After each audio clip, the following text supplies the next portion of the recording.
Assalamualaikum semua. Okey, sekarang cikgu tunjukkan pula bagaimana caranya untuk melukis sinar cahaya yang melalui kanta cekung. Ya, ini adalah kanta cekung. Jangan tak kenal pula ya. Tengok kat sini, dekat sini ada tulis ni adalah kanta cekung ya. Ingat ya, kanta cekung dia adalah mencapahkan cahaya. Maksudnya bila cahaya melalui kanta ini dia dicapahkan. Ya. Seperti macam kita guna torchlight tu. Ya, kita on the switch kan torchlight, cahaya tu nampak lebar. Jadi dia kanta cekung ini dia mencapahkan cahaya. Kalau kanta cembung dia menumpukan cahaya. Okey, jadi bila dia mencapah, macam mana kita nak buat sinar dia?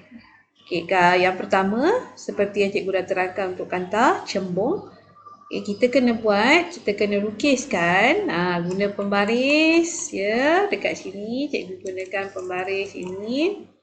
Okey, laraskan supaya dia adalah selari dengan dia punya garis yang ni. Dia mesti selari ya.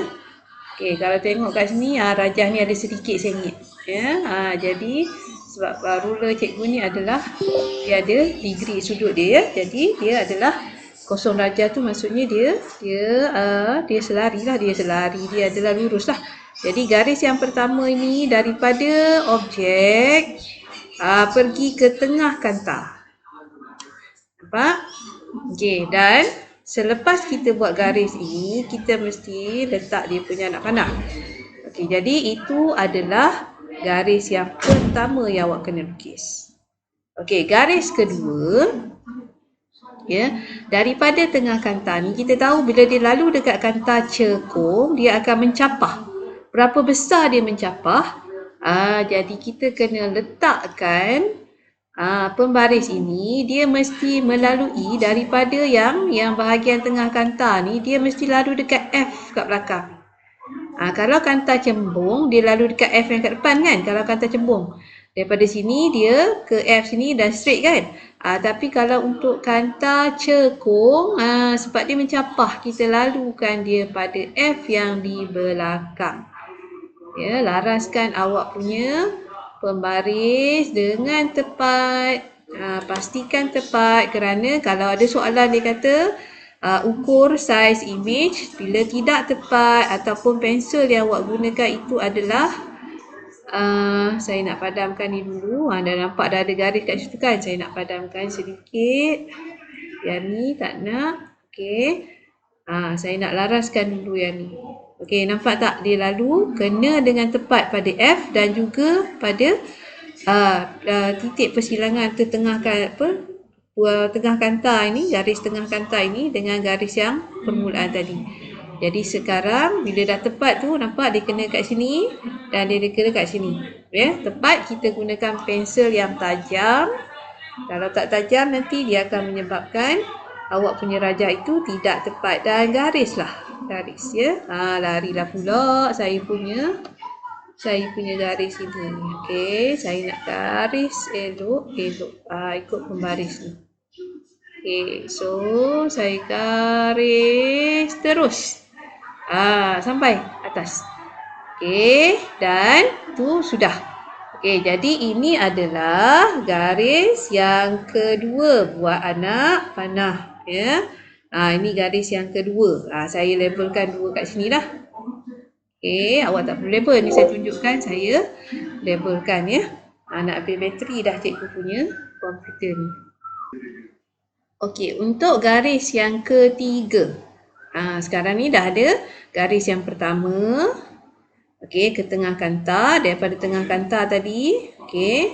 Ini adalah garis yang kedua ya, daripada tengah kanta. Kita lalukan pada F dekat sini, tengah kanta, letak pembaris. Okey, gariskan. Itu garis yang kedua. Garis yang ketiga? Garis yang ketiga sama dengan kanta cembung tadi. Ya. Dia mesti daripada objek ini, mesti melalui pusat kanta. Pusat kanta kat tengah ni. Jadi laraskan pembaris awak. Okey. Letak daripada sini objek ya, letak elok sampai dia kena Kena buat dengan teliti ya kat sini. Tengok. Dia lalu dekat pusat kanta. Ya, cikgu rasa dah tepat dah tu. Ya. Jadi, saya akan buat garis yang ketiga. Daripada objek ini, okey, dan dia akan lalu di pusat kanta. Terus saja. Jadi itulah garis yang ketiga. Dan buat juga dia punya anak panah. Mesti ada. Jadi ini adalah garis yang ketiga. Jadi di manakah image? Image adalah persilangan antara garis yang kedua dengan yang ketiga. Image adalah persilangan antara garis kedua dengan garis ketiga. Dekat mana bersilang? Ni. Ni garis kedua, yang ni garis ketiga kan? Jadi bersilang dekat sini. Jadinya untuk melukiskan dia punya image, ya, Allahu Akbar. Okey, nak melukiskan image dia, kita mesti tegak, tegak, image dia mesti tegak. Okey, tegak kat sini, tetapi kalau untuk kanta cembung, ingat ya, kalau image tu terbentuk sebelum kanta ataupun sama side, the same side as the object ni yang X ni ya. Jadi image dia bersifat dia adalah tegak ya, dia bukan songsam. Yang okey, betul ke saya punya garis tu? Cuba kita tengok kat situ. Dia mesti tepat ya. Jadi tepat, tengok dekat titik persilangan. Saya gunakan warna yang berbeza lah. Bila warna yang sama nanti awak tak perasan kan? Jadi cikgu gunakan warna yang berbeza. Sekali lagi saya lukiskan manakah image dia di situ. Okey, jadi saya gunakan warna biru ini. Ya. Di sini. Tapi besarlah pula pen saya ni. Di situ dia punya image. Ya. Sebab mata dia besar saja. Pada semula saya gunakan mata yang halus. Jadi bila mata halus, bila awak nak mengukur dia punya image nanti, dia akan jadi tepat. Mana tadi? Okey, lagi sekali ya. Okey, di situ dah nampak. Jadi itulah dia image dia. Tepikan ruler. Okey, macam mana rupanya image dia? Ni image dia ya. Jadi kita buatlah anak panah tegak ya, tegak. Ingat ciri dia. Kalau dia berada di sebelah yang sama ya. Maksudnya yang ni dia punya image ni labelkan ini adalah image ya. Kalau dia berada di sebelah yang sama dengan objek, apa dia punya ciri? Ya, kalau awak tengok kepada image ni, ciri dia apa? Ya, ciri dia kat sini dia adalah tegak. Okey, sebab dia berada di sebelah yang sama. Lepas tu apa lagi ciri yang kedua? Dia adalah maya. Ya, maya. Kalau berada yang sama dengan objek, dia adalah maya. Ya, maya dia tidak terbentuk di skrin. Kalau berada selepas daripada kata, dia adalah sahih ya. Dan ciri dia yang ketiga adalah lebih kecil dari objek. Okey, jadi itulah ciri image yang terbentuk. Cikgu tulis kat sini, ciri image yang terbentuk adalah tegak, maya dan lebih kecil dari objek. Jadi kalau ada soalan dia suruh ukurkan berapakah saiz image itu, awak kena ukurlah daripada titik persilangan ni sampai ke bawah ni. Ukur berapakah saiz dia, berapa cm ataupun berapa mm. Ya, jadi cikgu harap boleh faham. Ya, cikgu ulang semula macam mana caranya untuk melukiskan image bagi kanta cembung. Dan macam mana nak lukiskan sinar cahaya? Okey, garis pertama daripada objek pergi ke tengah kanta. Ya, dia mesti selari ni. Garis satah dia ni dengan awak punya sinar cahaya ni, dia mesti selari sebab cahaya bergerak lurus. Bila sampai dekat kanta, bila dia kanta cekung, dia akan mencapahkan. Ya, kanta cekung ini dia akan mencapahkan cahaya.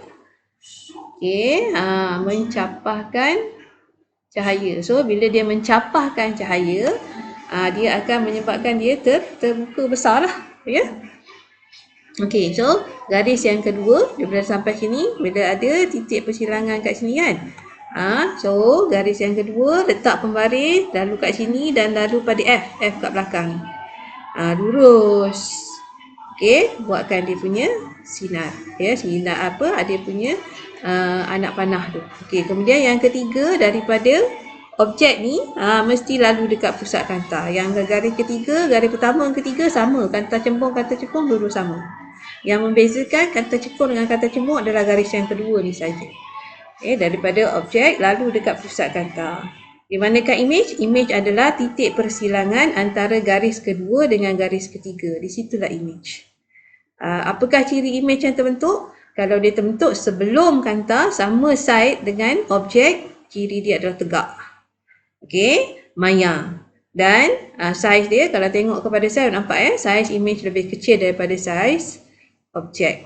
Kalau siapa tak tahu kata mana pula objek, ni lah objek. X ni adalah objek dia ya. Ni objek dia.